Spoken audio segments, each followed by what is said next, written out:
Alors, bonsoir tout le monde. Mon voix. Au nom de toute l'équipe, je veux vous souhaiter la bienvenue à cette 9e édition de la Virée nordique. Je sais qu'il y a plusieurs d'entre vous qui nous écoutent de Québec Virée nordique. Je peux vous assurer que nos équipes ont travaillé très fort malgré la pandémie et toutes les difficultés pour vous faire un très bel événement. Alors, on a hâte de vous accueillir, que vous veniez faire le kilomètre vertical ou le marathon des neiges ou la vallée, le ski de fond dans la vallée ou la course du Yéti avec le vrai Yéti ou le parcours famille. On est prêt à vous recevoir. Pour les gens qui sont dans la région, je vous invite demain à venir encourager nos jeunes du secondaire qui vont participer à la première édition du ski automne. Mais ce soir, nous avons le plaisir d'accueillir le docteur Martin Junot, qui est cardiologue et le champion de la prévention. Le docteur Junot a généreusement accepté d'être notre porte-parole cette année et président d'honneur de la Virée nordique, et nous sommes très fiers de cette association. Pour vous le présenter, je vais céder la parole à Jean-Luc Dupuis, qui est médecin et aussi cofondateur de la Virée nordique. Sur ce, je vous souhaite une excellente soirée et une excellente Virée nordique 2022. Bonsoir tout le monde. Vous êtes plus de 350 ce soir à être inscrits à cette conférence du Dr Junot, des participants venant de partout. Et je salue les sportifs, ceux et celles qui sont reliés au domaine de la santé, que ce soit les médecins, les infirmières, les nutritionnistes, les ergothérapeutes, les physiothérapeutes. Ceux et celles aussi qui connaissent bien Martin Junot. En passant, j'ai des salutations de Gilles Dupuis du département de psychologie de l'UQAM et aussi du docteur Richard Fleet et de son équipe Jenny Barrett qui sont là. L'équipe du Living Lab est très active dans Charlevoix au niveau de la recherche, l'innovation et le développement. Alors, dans la fin des années 80, à l'hôpital de Malbaie, j'ai entrepris de doter l'hôpital d'une unité de dépistage des maladies coronariennes par l'épreuve d'effort. À cette époque-là, ça ne se faisait pas et j'avais obtenu l'assentiment de l'hôpital, de la Fondation pour l'équipement et il me fallait trouver un endroit pour être formé. C'est à cette époque-là que j'ai abouti à l'Institut de cardiologie et à EPIC, où est-ce que j'ai rencontré Martin Junot et j'ai passé un mois en stage avec lui. Et par la suite, j'ai pu suivre toute la carrière de Martin Junot. Et qui aurait pensé qu'un médecin cardiologue se spécialisant en maladies cardiovasculaires se retrouverait un jour comme récipiendaire cardiologue émérite de 2021 et honoré par ses propres confrères pour sa contribution dans l'avancement de la cardiologie. Alors, Martin a un curriculum expansif de centaines de publications. Il est l'icône de la prévention cardiovasculaire au Québec. Et Martin, on est très, très heureux de t'accueillir. La façon que ça va procéder, Martin va donner sa conférence et à la fin, je choisirai 3 ou 4 questions où est-ce qu'il pourra élaborer sur vos préoccupations. Et j'ai choisi avec Martin comme titre « Le cerveau, le cœur et l'exercice ». Ça devait être évidemment le sujet de l'heure et je laisse la parole à Martin Junot. Merci beaucoup d'être ici. Merci beaucoup, Jean-Luc et Dr. Ouellet, de m'inviter. C'est tout un privilège d'être là parmi vous et c'est un sujet, comme vous savez, qui me tient à cœur. Alors, c'est une belle introduction, Jean-Luc. C'est vrai, Jean exagère un peu, il compte la prévention, mais je suis content qu'il y ait eu des médecins de famille en région qui soient aussi dévoués à la prévention comme Jean-Luc. J'en connais peu au Québec. En fait, j'en connais juste un autre qui est vraiment aussi impliqué, là, qui est dans la région de Mont-Laurier. Alors, écoutez, je vais partager mon écran pour commencer la conférence. Partager. Est-ce que vous le voyez? Jean-Luc, ton micro est fermé. Est-ce que tu le vois? Oui, tout à fait. OK, good. Alors, comme vous voyez, j'ai rajouté un petit mot au titre. J'ai le cœur, le cerveau, l'alimentation et l'exercice parce que, par expérience, les gens ont beaucoup, beaucoup de questions sur la nutrition. Et le plan, je vais parler rapidement des habitudes de vie et de l'espérance de vie en santé. Très important de faire la différence entre l'espérance de vie totale et en santé. L'exercice, c'est la prévention cardiovasculaire. L'exercice, c'est le cerveau. Beaucoup, beaucoup de données depuis 10 ans. Puis on a un gros groupe de recherche d'à peu près 30 personnes chez nous qui sont dirigées par le docteur Louis Bérère, un neuropsychologue spécialisé dans la prévention du déclin cognitif. Alors, on est très impliqué là-dedans. Un item que j'ai rajouté à la demande de Jean-Luc, c'est est-ce que c'est nocif de faire trop d'exercices? Et pour ceux que ça intéresse, les athlètes qui font beaucoup d'exercices, je viens de publier sur l'Observatoire de la prévention, je vais vous montrer l'adresse là, un texte assez long là-dessus, là, très détaillé avec toutes les études courantes. Ensuite, alimentation et prévention cardiovasculaire. Alors, méditerranéenne, végétarienne, cétogène, jeûne intermittent, qu'est-ce qui est bien là-dedans? Puis si on a le temps, c'est ça que j'ai mis un petit point vert, stress et cœur. Pour ceux qui ne le savent pas, l'Institut de cardiologie, c'est dans l'est de Montréal, 153 lits de cardio. Et derrière, on a le Centre EPIC, qui est le plus grand centre de prévention au pays, avec 5000 membres. Vous le voyez ici. Puis à gauche de l'écran, vous avez le nouvel agrandissement qui est le secteur médical sur 2 étages. Et derrière, on le voit mieux là, c'est notre pavillon de recherche avec un gym de recherche qui est complètement dédié à la recherche pour ne pas nuire aux activités du centre, pour ne pas que les projets là, viennent nuire aux membres. Et il y a 300 mètres carrés, c'est de loin le plus grand au pays. Puis au 2e étage, c'est des locaux d'étudiants. Quand on a fini de construire, ça a coûté à peu près 15 millions là, sur 5 ans. J'avais peur que ça soit à moitié vide, mais c'est déjà rempli à craquer de chercheurs et d'étudiants. Nos différents gyms. Ça, c'est le gym de recherche qui est tout neuf. Notre piscine, nos vélos stationnaires aquatiques sont très, très populaires là, pour le spinning dans l'eau, spinning normal, cuisine-école. Notre bistrot santé qui est fermé avec la COVID, mais on a hâte de rouvrir. Notre salle d'évaluation pour tous les membres là, qui s'inscrivent passent une évaluation complète. Ça ici, Jean-Luc, tu ne l'as pas vu parce que ce n'était pas construit à l'époque. C'est notre chambre environnementale qu'on a construite pour un chercheur qui s'appelle Daniel Gagnon, qui est spécialisé dans l'étude de la chaleur chez l'humain. Pourquoi les gens meurent de canicule? À tous les étés, il y a des milliers de morts un peu partout dans le monde.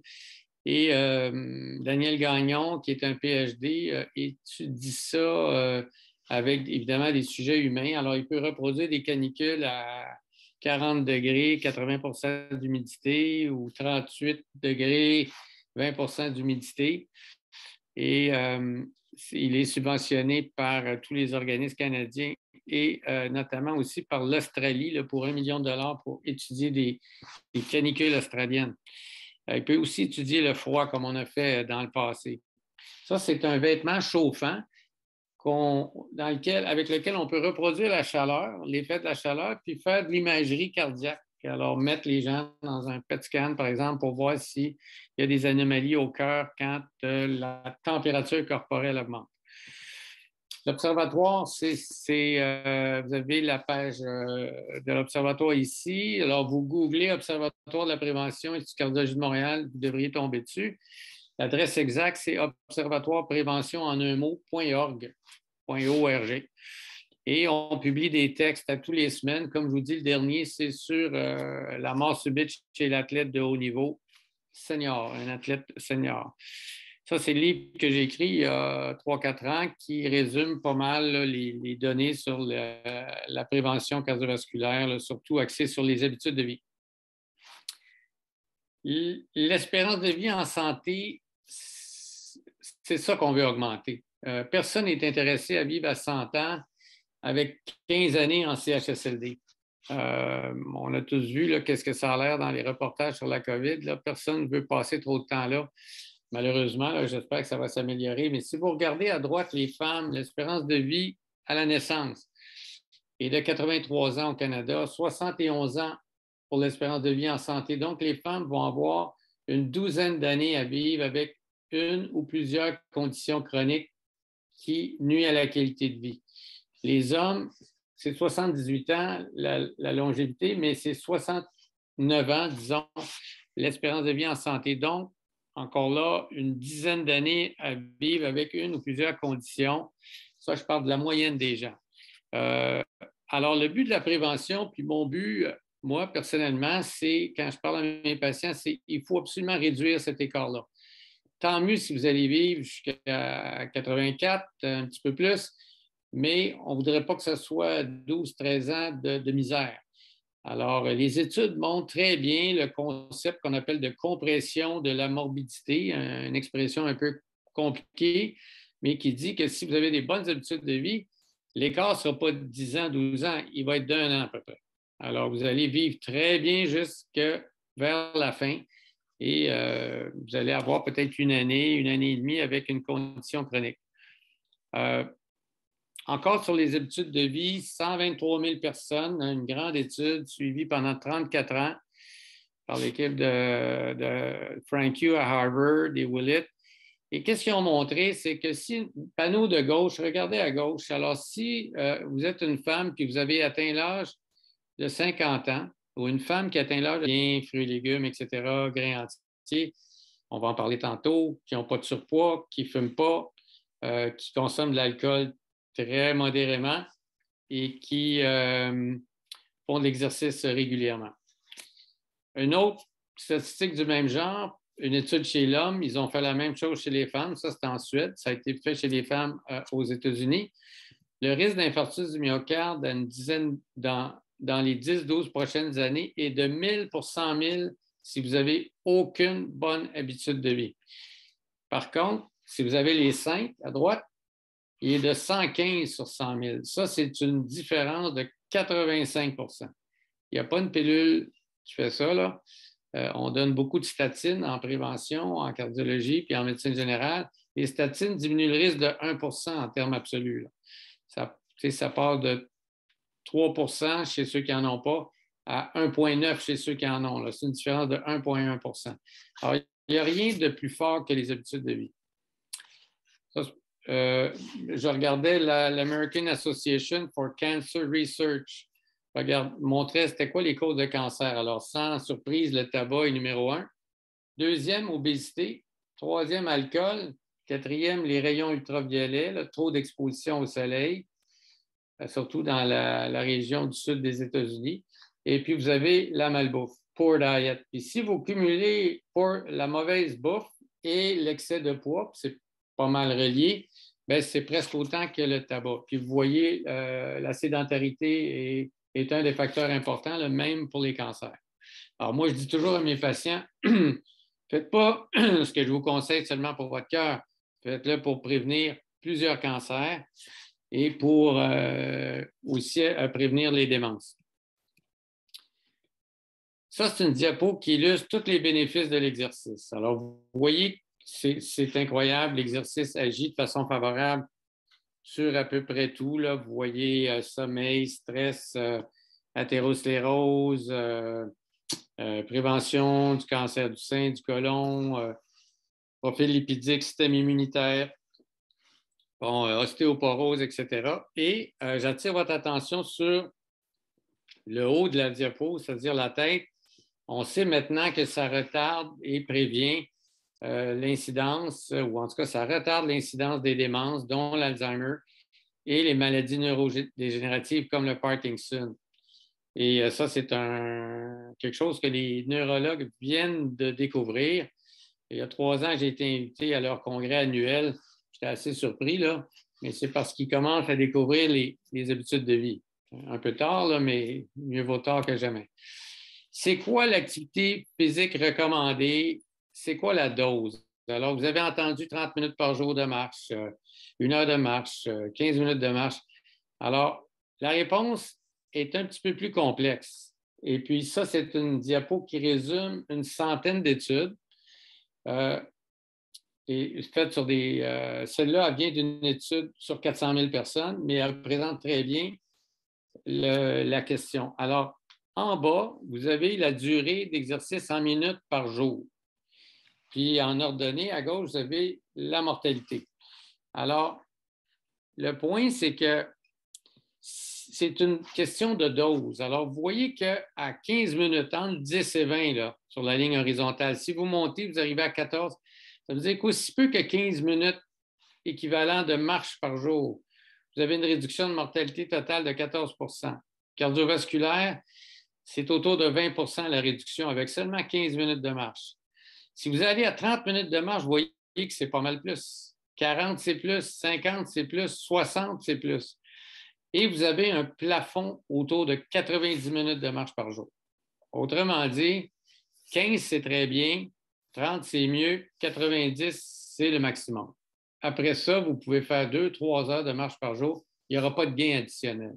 C'est ce que les études montrent. Il y a un plafonnement à partir de équivalent de 90 minutes de marche par jour. Maintenant, si vous me dites, ben moi, je n'aime pas bien la marche, j'aime la course, très bien, regardez. Vous regardez 105 minutes de marche là, en bleu, le 105 sur la barre horizontale. C'est équivalent à 25 minutes de course. C'est sur la courbe rouge. Alors, autrement dit, plus l'exercice est intense, moins il y a besoin d'être long. Alors, 105 minutes de marche, c'est équivalent à 25 minutes de course. Et aussi, vous regardez 15 minutes de marche, c'est équivalent à 5 minutes de course. Alors, je vous ai dit tantôt, 15 minutes de marche, déjà, ça avait un bénéfice. Bien, 5 minutes de course aussi, là. Alors, vous faites une petite course, 5 minutes, c'est déjà bon. Bon, moi, je vous conseille de faire un peu plus, mais vous pouvez aussi fractionner vos exercices. Vous pouvez dire, je vais faire 15 minutes de marche le matin, 15 minutes l'après-midi, ça fait 30 minutes, et que vous avez quand même un assez bon gain à 30 minutes par jour. Alors, je pense que le message ici, c'est que très peu d'exercices diminuent le risque, et plus vous en faites, plus vous améliorez le risque de la mortalité totale et de la mortalité cardiovasculaire et en fait de toutes les maladies chroniques. Et puis l'autre message, c'est que plus vous voulez de l'exercice intense, moins ça a besoin d'être long. Si vous êtes plus du type relax, moi j'aime mieux la marche en forêt, bon ben ça prend plus long. Et tantôt, je vais vous parler, 90 minutes, c'est un plafond, mais est-ce que la courbe peut se mettre à baisser si on en fait trop? C'est de ça qu'on va parler un peu tantôt. Est-ce qu'on peut faire trop d'exercices? Je vous disais, c'est bon pour la mortalité totale. Vous le voyez en haut. Maladie cardiovasculaire, c'est encore plus marqué. Et le diabète, évidemment. Et plusieurs cancers sont sensibles à l'exercice, c'est-à-dire vont être prévenus en partie par l'exercice, donc côlon, cancer du sein, cancer de la prostate. Je reviens sur l'espérance de vie en santé et la qualité de vie. Regardez la courbe, pas la courbe, mais la ligne d'en haut, c'est quelqu'un qui est entraîné. C'est sa capacité aérobique diminue avec l'âge, comme tout le monde. Puis regardez à 80 ans, où est-ce qu'il est rendu? Il est rendu pas mal, quand même très bien encore, comparé aux sédentaires arrivés à 80 ans. Regardez la différence. Ce que ça dit, là, c'est qu'un homme de 80 ans actif a la capacité aérobique d'un sédentaire de 50 ans. Il y a 30 ans de différence, là. Alors, moi, tous les jours, quand je fais du bureau à EPIC, là, je vois des gens de 85 ans qui font 6-7 mètres sur le tapis roulant.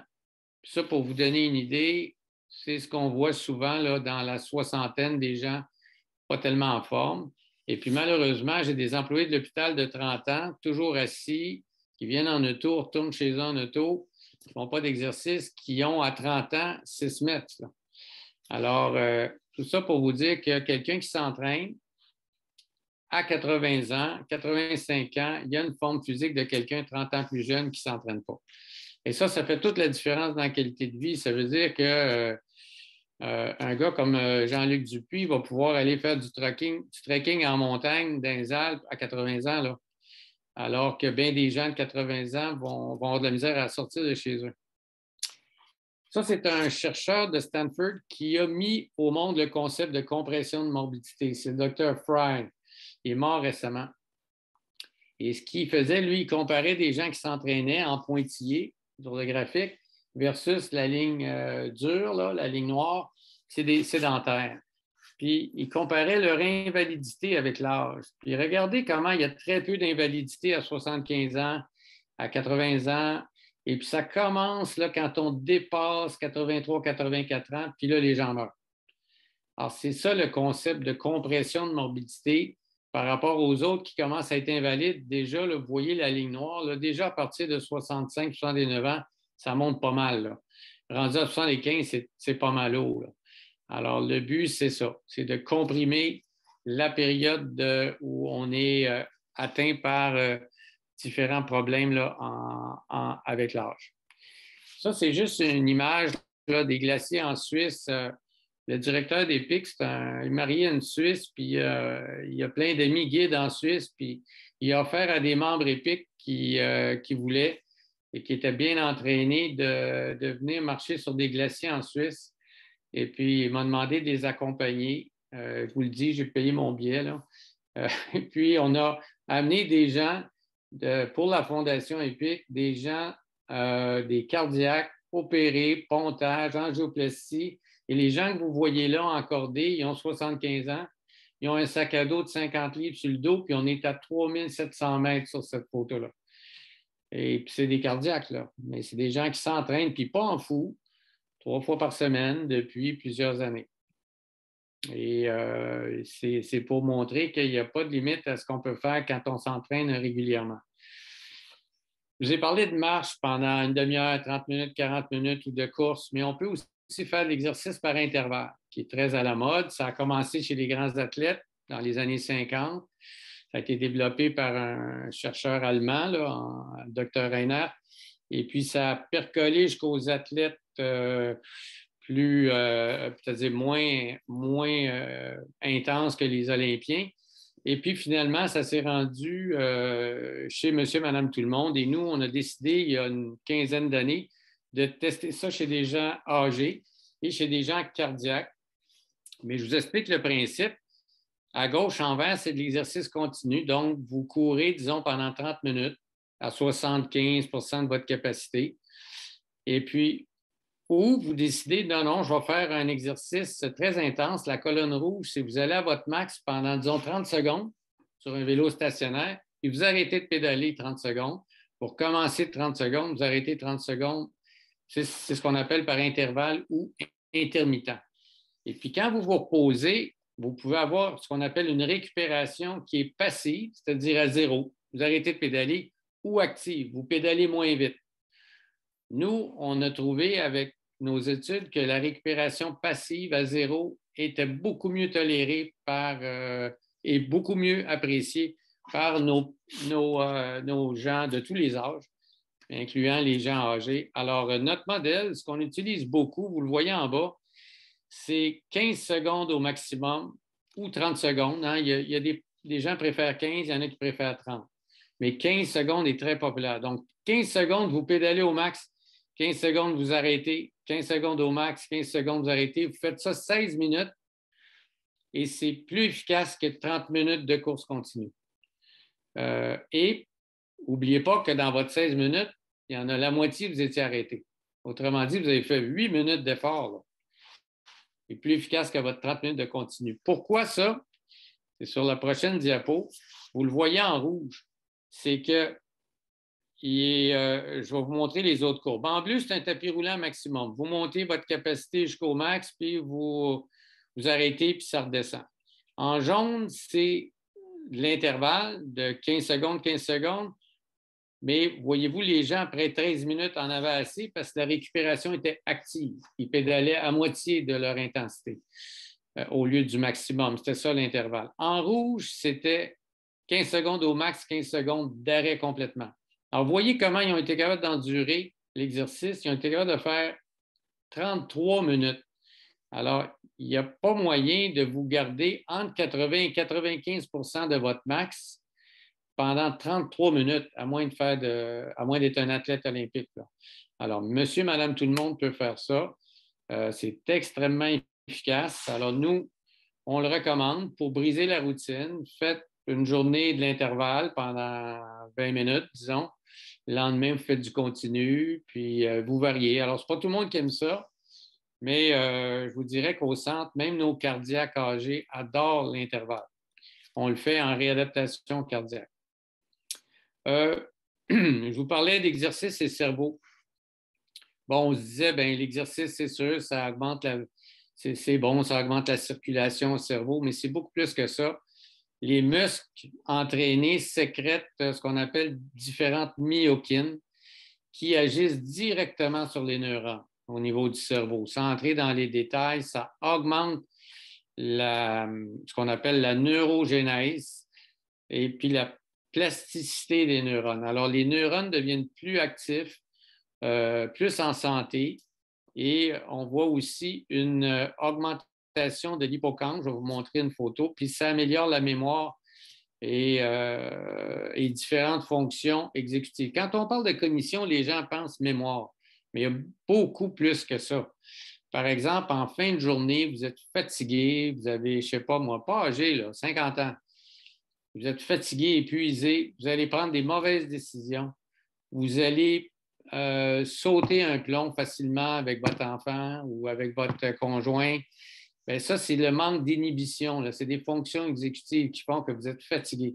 Bon, bien, quand on dit qu'on améliore les fonctions cognitives, on améliore tout ça, la capacité décisionnelle de prendre la bonne décision. Alors, c'est important de préserver nos fonctions cognitives. Ça, c'est une étude célèbre d'Erickson, un chercheur qui a randomisé des gens exercice versus sédentaire.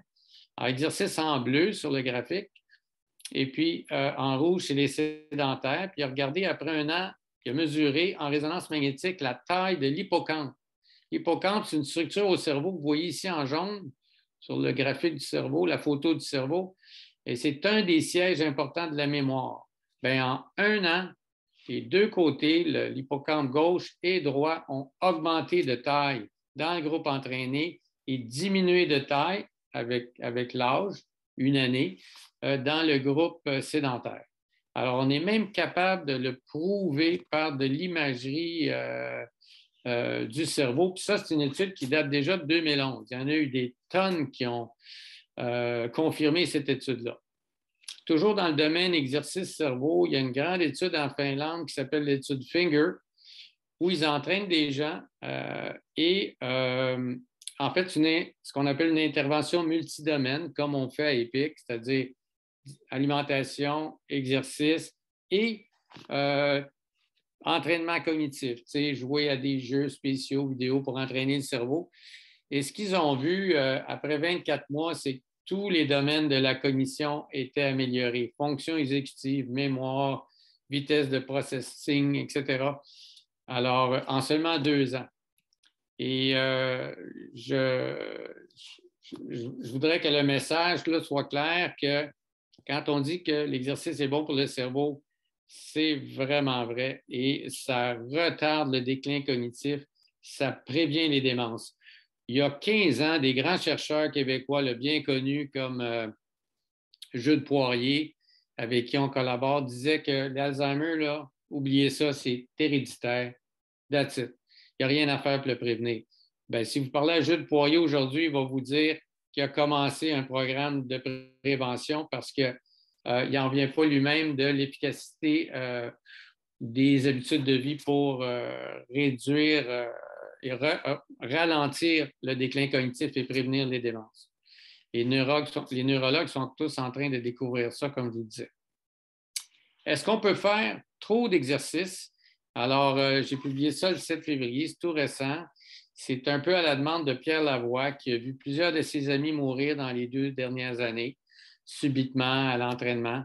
Et puis, on a fait une revue de la littérature, puis on va faire un petit projet avec des super athlètes seniors. On parle de gens qui font de l'exercice à très haut volume, là, du genre 30 heures par semaine depuis l'âge de 25-30 ans, des gens qui sont maintenant début soixantaine. Alors, ce qu'on voit là, pour rassurer les gens, c'est que la mort subite liée au sport, ça c'est une grande étude française, vous voyez que ça... Bon, les âges, on les voit ici, là, c'est rare chez les jeunes, et ça touche surtout les gens entre 40 et 60 ans. Mais la statistique qui est très importante, elle est ici. Regardez, la mort subite en haut, tous les âges, le risque est de 0,55 par 100 000. Mais, je ne vois pas le haut de mon écran, malheureusement.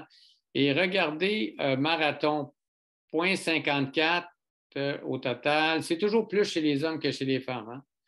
Hein? Les femmes, c'est clair qu'ils sont protégées de la mort subite par rapport aux hommes. Possiblement parce que leur maladie coronarienne, comme vous savez, commence beaucoup plus tard. Là, ils sont protégés jusqu'à la ménopause. Triathlon, il y a 3 fois plus de morts que chez les marathoniens. Mais ce qui est très important de regarder, c'est que la mort subite dans la population, pas reliée au sport, c'est 53 par 100 000. C'est 100 fois plus. Je ne sais pas si vous voyez, là. On parle de 0,55 tous les âges chez les morts subites pendant le sport. Bon, plus dans le triathlon, là. Mais dans la population générale, c'est énormément plus. C'est même pas comparable. Donc, oui, il y a des morts subites chez les athlètes, mais il y en a beaucoup, beaucoup plus dans la population, dans une proportion de 100 fois plus. Pourquoi? Parce que quand on est sédentaire, bien, on est plus à risque. Et le risque relatif d'infarctus, si vous faites un exercice très, très intense et que vous êtes sédentaire, 0, ça, c'est la fréquence d'exercice par semaine en bas, la ligne en bas. Alors, vous êtes un sédentaire 0. Regardez votre risque d'infarctus après un sport intense. C'est sûr qu'il est élevé. Ça, c'est la personne qui va pelleter de la neige, par exemple, qui est sédentaire complètement. Il y a une tempête de neige, va pelleter. Bien, son risque d'infarctus est pas mal élevé. Mais regardez, la personne qui fait 1 à 2 fois d'exercice par semaine, le risque est très, très diminué. Ceux qui en font 3 à 4 fois par semaine, très, très diminué. Puis plus que 5, bien, il est minime, il est presque inexistant. Donc, oui, l'exercice intense augmente le risque de mort subite, mais pas si vous êtes entraîné. Ça, c'est une autre, est un peu compliqué, ce diapo-là. C'est l'activité recommandée, là. Bon, des mètres heures par semaine, j'avoue, c'est compliqué à comprendre, mais je vais vous l'expliquer simplement. 1 mètre, c'est l'activité, c'est notre dépense énergétique pour se maintenir en vie. Marcher, c'est à peu près 3-4 mètres. Alors, supposons que vous faites de la marche à 4 mètres 1 heure par jour, bien, on multiplie mètres-heure. Alors, c'est 4 mètres multiplié par 7 heures. Ça voudrait dire 7 fois 4, 28 heures semaine. Ça vous amène ici entre 22 et 40 mètres-heures par semaine. Ça, c'est le top que vous pouvez obtenir comme bénéfice pour la santé. C'est un peu ce que je disais tout à l'heure. C'est 1 heure ou 1 heure et demie par jour. D'ailleurs, 1 heure et demie, c'est la colonne d'après. Alors, vous voyez, quand 1 heure et 1 heure et demie, il n'y a pas grande différence. Et ça, c'est le maximum. Et ce qui a inquiété les gens, c'est ceux qui font 75 mètres-heure par semaine, donc beaucoup plus. Le problème qu'on a avec cette colonne-là, c'est qu'il y a très, très peu de gens qui font ça. Donc, statistiquement, ce n'est pas très valable comme colonne, comme chiffre, parce qu'il y a très peu de monde dans ce groupe-là. Et regardez quand même, c'est beaucoup plus bas que des gens qui en font très peu ou pas du tout. Alors, des bémols là-dessus. Quand on regarde la calcification sur les coronaires, qui est un indice d'athérosclérose, c'est curieux, mais les grands athlètes ont plus de calcium dans leurs artères que, ça c'est connu depuis 20 ans, que les sédentaires. Alors, vous allez me dire, bon, c'est la preuve que c'est mauvais. Ce qu'il faut savoir, c'est que presque tout le monde a un peu d'athérosclérose. Et de l'athérosclérose bien calcifiée, c'est stable. Ça ne déchire pas pendant un exercice et c'est la déchirure de la plaque molle qui va causer l'infarctus, qui va causer qu'un caillot se forme là. Une plaque calcifiée de 30-40 %, elle donne généralement jamais de problème. Fait que oui, c'est sûr que les athlètes ont un petit peu plus de calcium dans leurs artères, mais ce n'est pas de l'athérosclérose qu'on qualifierait de dangereuse. Ça a l'air drôle de dire ça, là. L'athérosclérose dangereuse, mais c'est bien connu en cardiologie que ce qui tue, ce qui cause l'infarctus, ce qui mène à la mort subite, c'est des plaques d'athérosclérose molles, peu calcifiées, qui se déchirent à un certain moment à cause de l'inflammation. Et comment on réduit l'inflammation? Bien, justement par l'exercice et l'alimentation. Alors, si vous mangez bien, vous faites de l'exercice régulièrement, vos plaques ne sont pas à risque de se déchirer. Oups. Un autre point qui a inquiété les gens, sans être trop technique, c'est qu'on a découvert que les grands athlètes ont plus de fibrose dans leurs muscles cardiaques. La fibrose, c'est un peu comme à la place du muscle, si vous voyez un petit peu de la semelle de botte, c'est ça que ça a l'air à l'autopsie ou à la résonance. C'est un tissu plus fibreux. Et les gens qui ne font pas d'exercice, la moyenne des gens, on a très peu de fibrose. Les athlètes qui en ont plus, probablement parce qu'ils créent des micro-traumatismes sur leur myocarde en s'entraînant à très haut niveau, et ça guérit en faisant un peu de fibrose. Et il y a une certaine relation entre la fibrose et les arythmies. Les arythmies, des troubles du rythme qui peuvent conduire à un arrêt cardiaque. Alors, ce qui est beaucoup le sujet d'étude en ce moment, puis nous, on va regarder ça là, avec attention, c'est est-ce que certains athlètes qui ont de la fibrose sont plus à risque d'arythmie? Probablement, mais ça reste à vérifier. Puis, il y a une très grande étude en cours qu'on ne répétera pas parce qu'elle est en cours en Belgique. 600 athlètes, donc une immense étude. 600 personnes, en fait, 200 très gros athlètes, 200 athlètes plus de loisirs, et puis 200 contrôles. Puis ils vont regarder tous ces facteurs-là, la fibrose, les blocages des coronaires, les arythmies, puis on va voir la réponse dans 7-8 ans. Nous, en attendant, on va regarder une trentaine de grands athlètes, puis on va regarder s'ils ont plus d'arythmies que la population, puis on pourra les éviser. OK. Alimentation maintenant, dans les 20 minutes qui nous restent. Ça, c'est une étude qui démontre les risques de mortalité aux États-Unis. C'est une quantification des risques. C'est quoi les causes de mort aux États-Unis? Puis vous voyez le panneau d'en haut, la première ligne, risque nutritionnel, malbouffe. C'est la mauvaise alimentation qui est le numéro 1. Numéro 2, tabac. Numéro 3, haute pression artérielle, mais c'est très lié à la bouffe, trop riche en sel, charcuterie, etc. Et 4e, obésité. Encore là, c'est l'alimentation, on va s'entendre.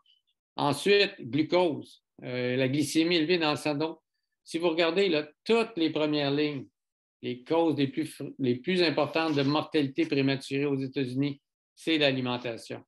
Moi, j'élargirais en disant habitude de vie, parce que l'exercice a aussi un rôle là-dedans. Si on oublie le tabac, évidemment. Le tableau d'en bas, c'est l'invalidité. Et c'est exactement la même chose. C'est que ce n'est pas la mortalité, mais c'est le risque d'invalidité précoce. C'est le tabac, l'obésité et la nutrition, la mauvaise nutrition. Ça, c'est un cardiologue, Mozaffarian de Tufts aux États-Unis, qui a écrit ça dans le New York Times il y a 2 ans. Notre malbouffe tue beaucoup trop d'Américains et il y a 10 classes d'aliments qui sont responsables de la majorité des décès prématurés, qu'on n'en mange pas assez ou trop. À gauche, c'est sûr qu'on ne mange pas assez. Fait que vous regardez en vert qu'on ne mange pas assez des noix et des graines. Les Québécois, là, bien de la misère à leur faire ajouter les noix dans leur alimentation à la place des protéines animales. Tu sais, une poignée d'amandes, là, c'est 200-300 calories, c'est bourré de protéines, toutes les noix, les graines, toutes les sortes de graines, les oméga 3, on n'en mange pas assez. Je parle pas de suppléments, là, je parle de poissons. On ne mange pas assez de légumes, pas assez de fruits, pas assez de grains entiers. Et à droite, on mange trop de sel, trop de charcuterie, trop de sucre, puis un peu trop de viande rouge. Vous voyez que la viande rouge est pas mal moins pire que la charcuterie. Le processed meat, c'est charcuterie. Ici, c'est pour vous montrer l'obésité, c'est la courbe rouge. Alors, vous voyez que depuis les années 50, on le sait, l'obésité a triplé là, dans nos pays. Mais regardez les calories mangées en noir. En 1950, c'était 2100 calories chez les Américains. Maintenant, c'est 2800. Ça, c'est en 2010. C'est encore pire maintenant. Les Canadiens, on suit. On est un peu plus bas, mais c'est pas mal parallèle. On doit être à 2600 calories. Alors, moi, ça me fait drôle parce qu'on parle beaucoup de génétique, obésité, tout ça. Là. Bon, mais ça ne prend pas un doctorat en nutrition pour comprendre qu'on mange plus. Notre génétique n'a pas changé. Là. On mange plus. Quand on regarde l'exercice, ce n'est pas clair qu'on fait moins d'exercice qu'il y a 30 ans ou 40 ans. Les études sont contradictoires. Moi, je pense que ça peut changer. Le facteur majeur, c'est le surnombre de calories. On mange trop. Et on mange trop de quoi? Les protéines sont restées stables, mais on mange plus de gras et plus de sucre. Les sucres sont en rouge. Il y a beaucoup de gens qui vont vous dire que c'est parce qu'on mange trop de sucre. Moi, je vous dis, ce n'est pas un ou l'autre. On mange trop des deux. Trop de gras, trop de sucre. Ça, c'est un graphique. Les petits points blancs, c'est le sucre. Les petits points noirs, c'est le gras. Puis, c'est plus vous avez des gras saturés, plus vous mourrez du cœur ou prématurément là, de toute cause. Mais le sucre suit exactement la même courbe. Vous voyez, là, c'est parfaitement parallèle. Je ne peux pas pointer, je pense que vous ne voyez pas ma flèche. Et si vous regardez, les deux courbes sont pareilles. Ça fait qu'encore là, le message, c'est pas trop de sucre ou trop de gras, c'est les deux. On mange trop de gras, trop de sucre. Regardez l'augmentation de consommation de malbouffe chez les enfants, c'est de l'ordre de 3 à 400 % Pizza, bonbons de toutes sortes, des snacks.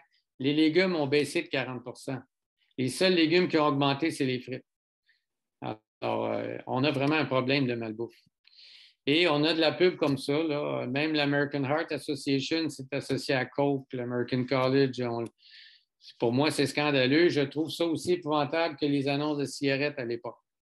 Et je rêve du jour où on va trouver que cette annonce-là, qui date des années 50, que moi, je m'en souviens vaguement, là, j'étais jeune, mais les médecins annonçaient Camel, qui était une marque de cigarettes. Ils disaient les docteurs fument Camel de préférence.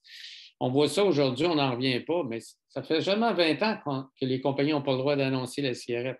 Alors moi, je rêve du jour où on va interdire à McDo et aux autres compagnies de malbouffe de commanditer le soccer, le sport, les Olympiques, en passant, Coke, McDo, les principaux commanditaires. Je ne sais pas si c'est comme ça à Pékin, mais les autres jeux, là, le village olympique, c'est McDo à volonté gratuit. Coke à volonté aussi. Scandaleux d'associer le sport avec la malbouffe. D'où viennent nos concepts sur la nutrition? Ça vient beaucoup de cette étude-là d'Anne Selke sur les 7 pays. Il a comparé plein de pays. Puis il a regardé le cholestérol sanguin, il a regardé les gras saturés et il a vu que plus on mangeait de gras saturés, plus le cholestérol montait, plus il y avait de la mortalité cardiovasculaire, sauf les lignes du bas, les pays méditerranéens puis le Japon. Ça fait qu'il s'est dit, ben, c'est peut-être la génétique. Mais là, il a regardé les données, puis les Japonais qui émigrent aux États-Unis, dans une génération, ils ont le même taux de maladie cardiaque que les Américains. Fait que bon, OK, c'est pas ça, ça doit être la bouffe. Il a regardé, par exemple, la bouffe en Crète. 40 % de gras, la colonne rouge. Et les Finlandais, 38 % de gras. Mais la mortalité cardiovasculaire en Finlande est à 3 000 sur 100 000, alors qu'elle est à 200 sur 100 000 en Crète. 15 fois moins. Fait qu'il s'est dit, bon, mais c'est quoi les types de gras? Peut-être c'est les types de gras. Et c'est là qu'il a découvert que les Crétois mangeaient des gras polyinsaturés, de l'huile d'olive, des monoinsaturés, des noix, des légumineuses, alors que les Finlandais mangeaient leur forme de gras sous forme saturée, comme le beurre, le saindoux, les charcuteries. Là, les Finlandais mangeaient beaucoup, beaucoup de salami, des choses comme des saucissons. Et la Finlande, suite à cette étude-là, ça leur a pris du temps, mais en 70, ils ont fait un grand, grand programme dans une province qui s'appelle la Carélie du Nord, où ils ont sillonné les campagnes avec des jeunes qui étaient payés au salaire minimum. Et puis, ils disaient aux gens, remplacez le gras par des bons gras, mangez plus de légumes, etc. Et la mortalité cardiovasculaire en 15 ans a chuté dramatiquement. C'est un des plus bels exemples de prévention communautaire, l'histoire de la Carélie du Nord. Vous pouvez le glouguer là, sur Internet, vous allez le trouver tout de suite. Ça a été fait chez les cardiaques, appliquer l'alimentation méditerranéenne aux cardiaques dans l'étude de Lyon après un infarctus. Ils ont trouvé une baisse de risque de 70, 71, 45 %. Je vais y aller par détail. Mortalité cardiovasculaire, 71 % de réduction à 5 ans, juste en mangeant méditerranéen. On s'entend que ce n'est pas très difficile, ce n'est pas un gros sacrifice. C'est 2 fois plus que les statines, l'effet de la diète méditerranéenne, si on prend l'étude de Lyon. Là, vous me dites, oui, mais je suis quelqu'un qui n'a pas fait d'infarctus. Bon, bien, les Espagnols l'ont fait. Ça s'appelle l'étude Predimed. Ils ont un groupe, le groupe contrôle mangeait avec des conseils d'usage, limiter les aliments trop gras, etc. Mais l'autre groupe mangeait méditerranéen. Et ils ont vu à 5 ans, en prévention primaire, des gens de 50 ans, une réduction de 35 des événements cardiovasculaires. Et quand je vous dis que ce n'est pas difficile, l'alimentation méditerranéenne, la base, c'est les produits céréaliers à grains entiers. Ça, c'est important de le noter, là. Le riz, pas du riz blanc, du riz brun, les céréales, là, le pain, les pâtes, c'est grains entiers. La deuxième chose qu'on mange le plus, c'est fruits et légumes, légumineuses, fèves et noix. Comme je vous disais tantôt, ça bloque chez les Québécois, là. Plus de misère à faire manger des noix et des légumineuses. Peut-être à cause de notre historique, tu sais, les légumineuses, c'est associé à la pauvreté, là, des bines, fèves au lard. Mais les légumineuses, ça ne coûte rien. C'est un des meilleurs aliments. C'est très nutritif, c'est peu calorique. Et quand vous regardez toutes les régions du monde où les gens vivent vieux et en santé, il y a une constante. La majorité de leurs protéines sont des protéines végétales, en grande partie des légumineuses. Les noix aussi. Ensuite, pour les gras, on choisit l'huile d'olive. Canola n'est pas mauvaise, mais ce n'est pas très bon au goût. Les poissons en haut. Ensuite, les volailles, les viandes rouges en haut, les œufs en haut et les desserts le moins souvent possible parce que c'est du sucre ajouté. L'équipe de Prédimed a regardé les données sur le cancer du sein. Puis en 5 ans, ils ont vu une réduction du cancer du sein de 35 %. La réduction est encore plus marquée chez le groupe qui consommait plus d'huile d'olive parce qu'ils avaient 2 groupes méditerranéens, un qui avait plus de noix, l'autre avait plus d'huile d'olive. Puis la plupart du temps, il n'y avait pas de différence. Mais pour le cancer du sein, il semble que dans leurs données, l'huile d'olive avait un avantage. On parle de 3-4 cuillerées par jour d'huile d'olive dans le groupe là, que vous voyez ici, EVOO. Alors, c'est pas juste bon pour le cœur, c'est bon pour le cancer du sein et c'est bon pour la démence. Ils ont regardé la démence, le groupe méditerranéen, amélioration des fonctions cognitives, détérioration dans le groupe contrôle à 5 ans avec l'âge. Rapidement, les gras, si vous regardez en haut, gras trans, c'est les pires gras, il ne faut pas manger ça du tout. Le shortening, les margarines hydrogénées, tout ça, là, les huiles hydrogénées, on ne touche pas à ça. En bleu pâle à gauche, les gras saturés, on ne dit pas de ne pas en manger. Mais il faut limiter ça à 10 % de nos calories. Alors, ça veut dire, si vous prenez deux toasts avec un peu de beurre le matin, puis un peu de yogourt à 2 %, bien, vous ne dépassez pas le 10 %. Mais c'est sûr que si vous prenez du bacon et un gros steak, là, vous allez être à 20 %. Alors, je dis, réservez votre 10 % de gras saturés pour des choses que vous adorez, comme par exemple le beurre sur vos toasts ce matin et puis un petit peu de fromage.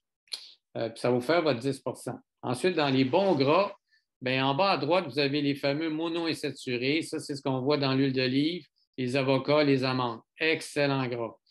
Et anti-inflammatoires en plus. Et puis, dans les polyinsaturés, qui sont d'autres bons gras, bien, les meilleurs, c'est les oméga 3. Vous pouvez les avoir dans les produits animaux, c'est-à-dire les poissons, dans le règne animal, si on veut. Tous les types de poissons en contiennent. Et puis, si vous n'aimez pas le poisson ou vous êtes végétarien, bien, vous avez des oméga 3 de source végétale dans les graines de lin broyées, le soya, tofu et les noix. Encore là, noix de Grenoble, par exemple. Plein d'oméga 3 végétales.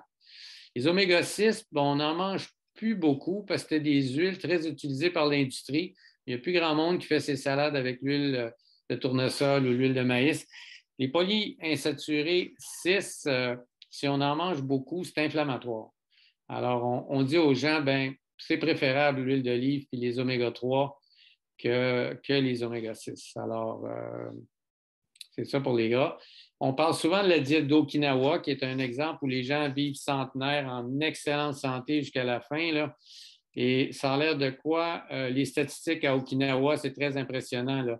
6-7 fois moins de maladies coronariennes chez les hommes et chez les femmes. 3 fois moins de cancer du côlon chez la femme et chez l'homme. 7 fois moins de cancer de la prostate chez l'homme. Et puis 7 fois moins de cancer du sein chez la femme. Donc, impressionnant. Qu'est-ce qu'ils mangent? Pas mal la même chose que les Méditerranéens. La seule différence, c'est que ce n'est pas les grains en premier, c'est les fruits et légumes. Ça, c'est vraiment leur base, surtout des légumes et des fruits. En deuxième, légumineuses. Vous voyez, tout de suite en deuxième. Et les grains entiers sont en troisième. Un peu de poisson, de viande maigre en haut. Et puis, évidemment, le thé, tout ça. Très peu de sucre. Alors, très semblable à la diète méditerranéenne. Je vous montre ça, c'est l'étude de Ornish qui a été publiée en 90, qui reste un grand classique, qui a randomisé des cardiaques qui avaient des blocages à traitement ordinaire versus traitement par une diète végétalienne, exercice 3 fois par semaine, réduction du stress dans des ateliers. Il y a 5 ans, il a vu que les artères se débloquaient progressivement, ce qu'on appelle la régression de l'athérosclérose. On pensait que c'était impossible, et il l'a bien démontré, Dean Ornish. Et je vous donne un exemple. À droite, vous voyez une artère pas mal bloquée, là. Regardez le panneau de droite en gris, là. Alors, à gauche, vous voyez une artère sévèrement obstruée. Et après 32 mois, l'artère est pratiquement complètement réouverte.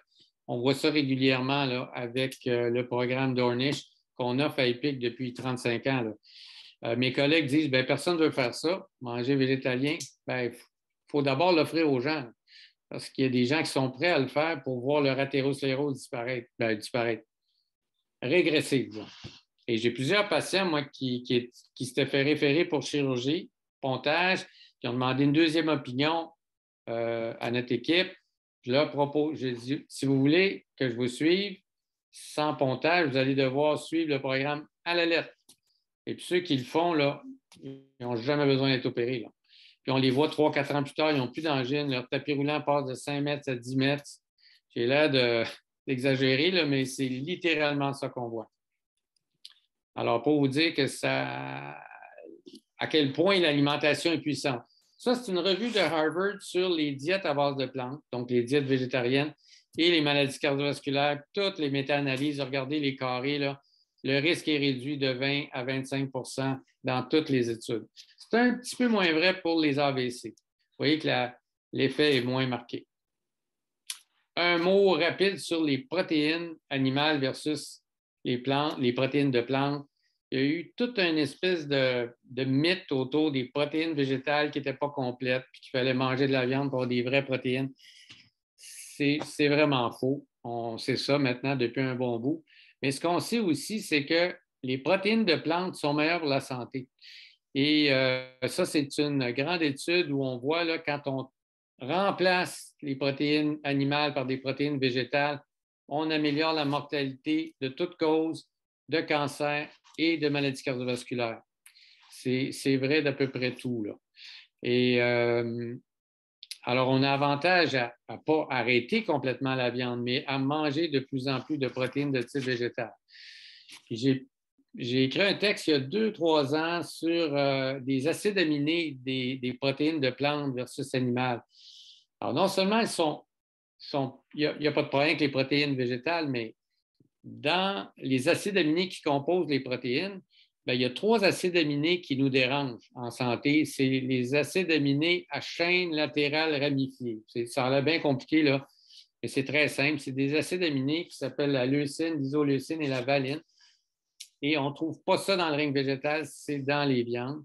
Et ces acides aminés-là, il y a une nette augmentation, vous le voyez dans le panneau du bas, quand vous mangez plus de ces acides aminés-là, ou quand ils font leurs études, ils ont fait des études là-dessus pas mal, là, on voit que le risque augmente de maladies coronariennes là, de 20 à 25 Donc, ce n'est pas juste les gras, c'est les protéines aussi. OK, les régimes, keto, etc. Atkins, faible en gras, regardez, ça, c'est les valeurs individuelles. J'aime beaucoup cette étude-là parce qu'ils ont regardé les valeurs de chaque personne.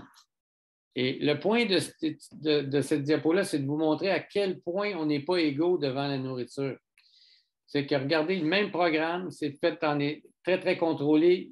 Atkins, en haut, il y a des gens qui ont perdu 30 kilos. Il y a des gens qui ont perdu 0 kg, puis il y a des gens qui en ont gagné. Puis regardez en bas, c'est Ornish, diète végétalienne. Même chose. Il y en a qui ont perdu 22 kilos, mais il y en a qui ont pris du poids. Donc, il faut vraiment avoir une approche individualisée avec notre patient puis dire, bon, bien lui, il a essayé ça, ça n'a pas marché. On va changer de type d'alimentation.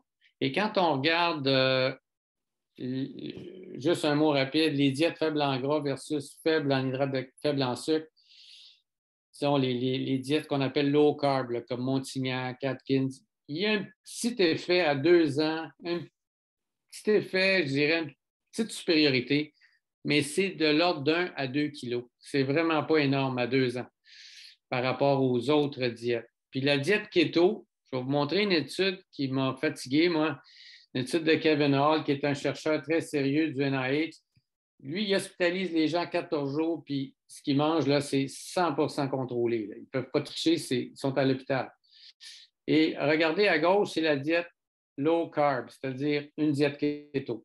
76% de lipides. C'est beaucoup de lipides, ça. 10% de glucose. Ça, c'est à peu près comme une tranche de pain. C'est minime. Protéines égales dans les deux groupes. L'autre groupe, c'était des végétariens, genre, là. 75% d'hydrates de carbone et seulement 10% de lipides. Donc, vraiment la diète opposée. Regardez, il y a plus de perte de poids. On parle d'à peu près 1,5 kg à seulement 2 semaines. Et regardez la variation de la masse maigre. C'est au dépend de la masse maigre. Ils ont perdu de la masse musculaire un peu. Alors que le groupe low fat, le groupe plus VG, n'a pas perdu de masse maigre. Puis le dernier panneau en bas, c'est la masse grasse. Vous voyez que low fat, ils ont perdu de la masse grasse beaucoup plus que le groupe keto. Alors moi, je ne suis pas complètement contre la diète keto. On leur recommande des fois à des patients là, qui ont tout essayé, mais il faut que ce soit des bons gras. Le 70% de gras, il faut que ce soit sous forme de poisson, d'huile d'olive, de noix, mais pas du bacon puis de la viande rouge. Là. Et des saucisses, comme on le voit beaucoup. C'est très à la mode, surtout chez les sportifs. Un mot sur le jeûne, rapidement, parce qu'on achève. Là, il nous reste 2-3 minutes, mais je ne peux pas passer sans parler de jeûne. Moi, ça fait 10 ans que je m'intéresse à la recherche là-dessus. Ça a été le pionnier, c'est un nommé Walter Longo en Californie qui travaille à l'Université de Californie du Sud sur le cancer. Il s'est aperçu que ces souris qui jeûnaient survivaient mieux au cancer. Puis là, il a multiplié les études, il en a fait chez l'homme et pour arriver à des résultats similaires. Puis là, il y a Mark Mattson, un des auteurs de cet article-là là, que je vous montre. Lui est directeur de l'Institut de vieillissement au NIH américain et il a été très impressionné de voir comment ces souris qui jeûnaient performaient mieux dans les labyrinthes. Alors, pour vous donner une idée, Mattson, il jeûne depuis 20 ans.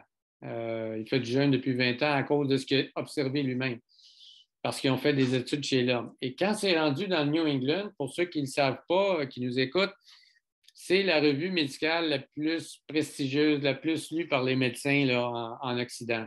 Il y en a d'autres, le Lancet, le JAMA, mais le New England, vraiment tout un aura. Alors, quand le New England décide de publier sur le jeûne, c'est parce que c'est rendu dans les... comment je dirais? C'est rendu accepté. Ce n'est plus une pratique de charlatan naturopathe étrange. Là. Et dans cet article-là, je vais vous passer tous les mécanismes. C'est extrêmement complexe, le mécanisme du jeûne. Mais en gros, ce qui arrive quand on ne mange pas, notre corps se dit il faut que je trouve la nourriture. Ça stimule les neurones. Ça stimule le métabolisme parce qu'il faut que je m'active.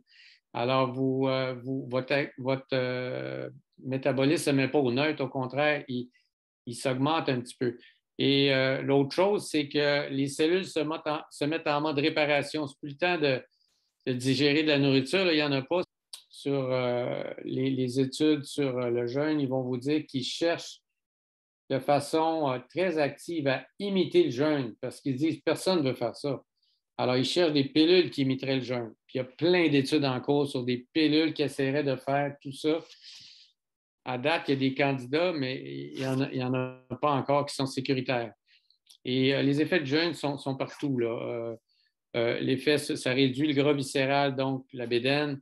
Ça améliore le métabolisme du glucose. Vous pouvez induire une rémission du diabète. On l'utilise chez nous pour ça. Ça diminue la pression artérielle et indépendamment de la perte de poids.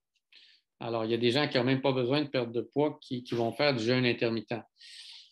Je n'ai pas le temps de rentrer dans ces détails-là, mais ça, c'est l'effet sur le cerveau. Parce qu'on va vous dire, ben oui, mais le cerveau a besoin de 200 grammes de sucre par jour. C'est vrai. Mais si le cerveau n'a pas de sucre, il va prendre ce qui vient des graisses. Le foie transforme les graisses en ce qu'on appelle les corps cétoniques.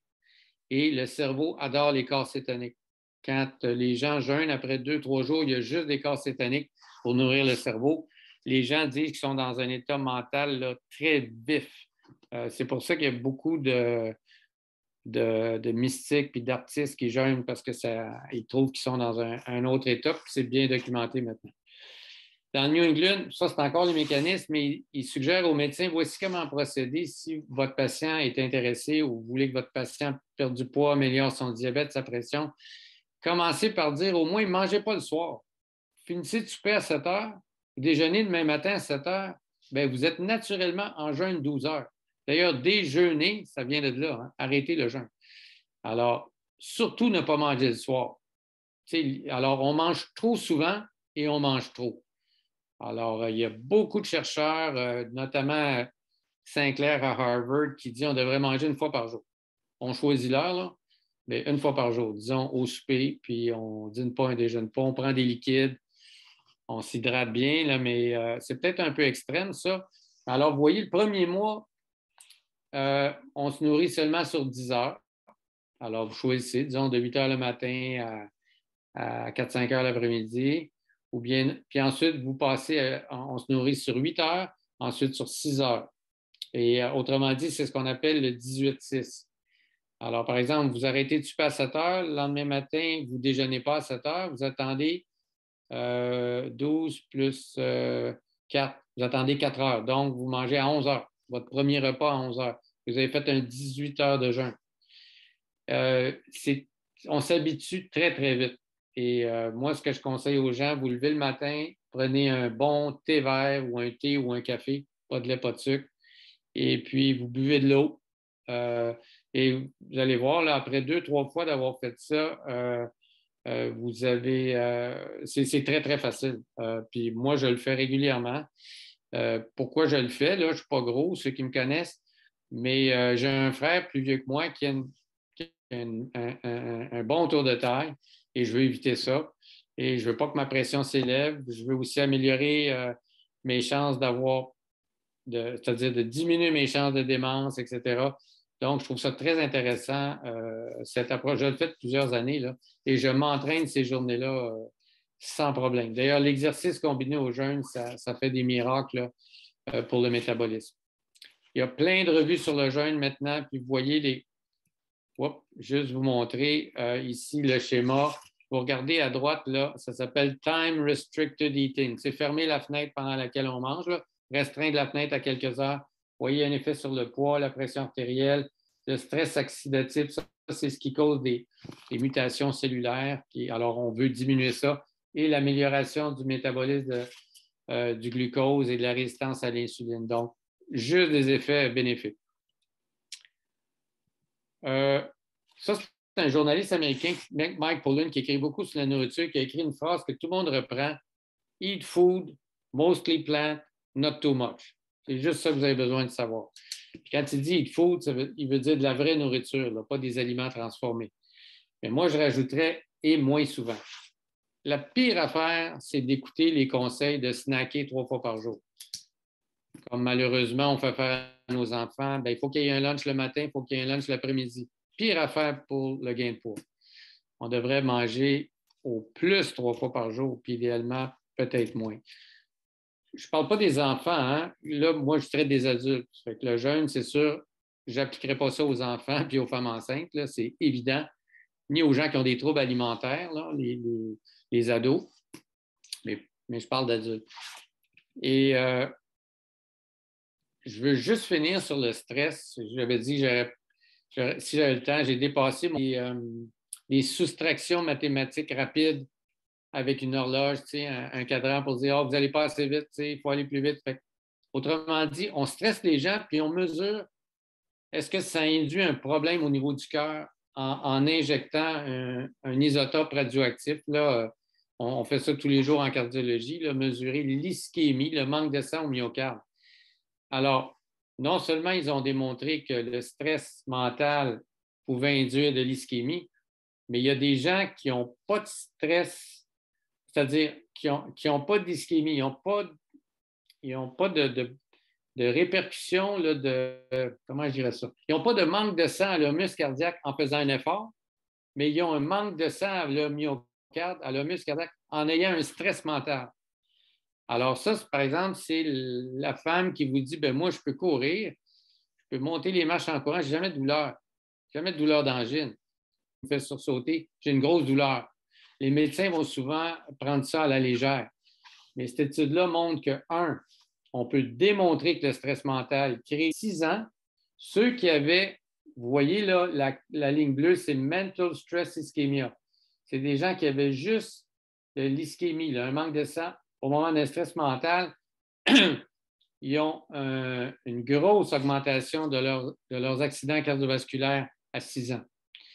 Ceux qui ont les deux, mental et à l'effort, vous voyez, c'est les pires, ceux qui ont les deux. Et puis ceux qui ont juste le stress au tapis roulant, c'est la ligne grise. Vous voyez que ça augmente un peu. Ça augmente, mais pas tant que ça. Ceux qui n'en ont pas, évidemment, c'est l'idéal.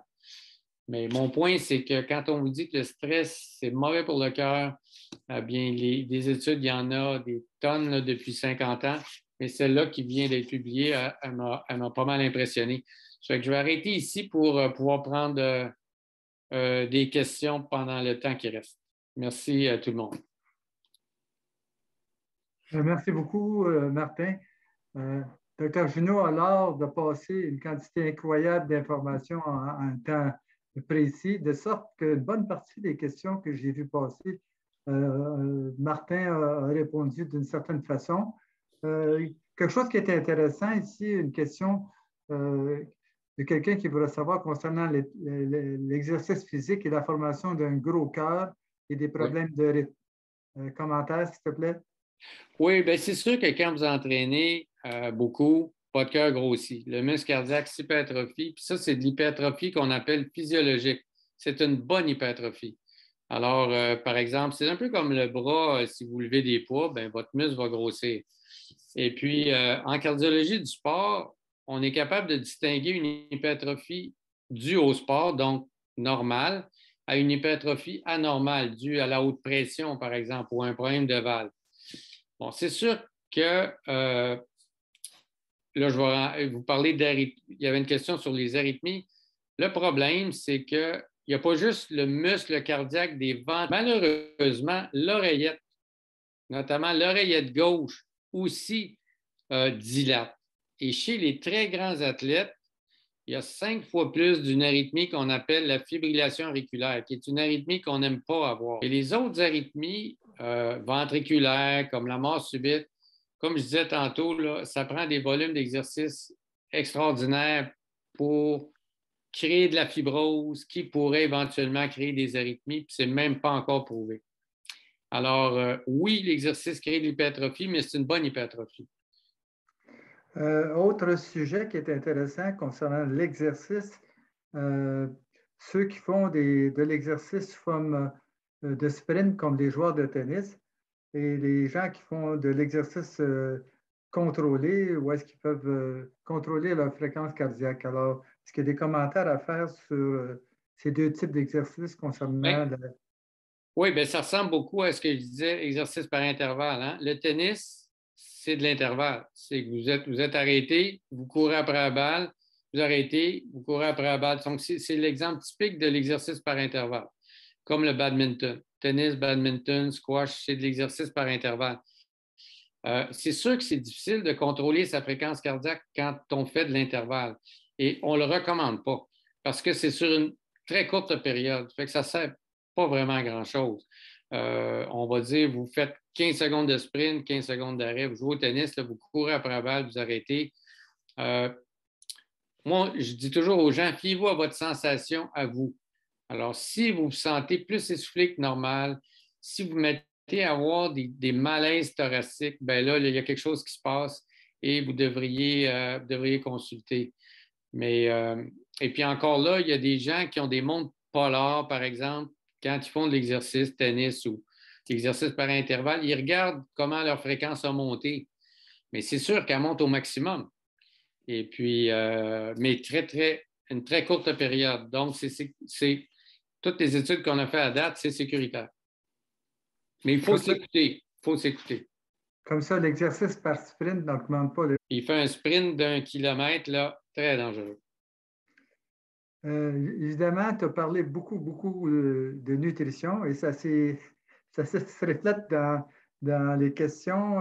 On s'inquiète dans l'auditoire sur la qualité des produits comme les noix qui sont dans notre alimentation, sur l'analyse et le rapport de présence de métaux lourds comme d'arsenic chez les produits provenant peut-être plus de la Chine, je ne sais pas. Là. Il y en a qui s'inquiètent là-dessus. Là. Bien, vous avez raison. Moi, honnêtement, j'essaie d'éviter tous les produits d'importation de Chine et Vietnam. Là.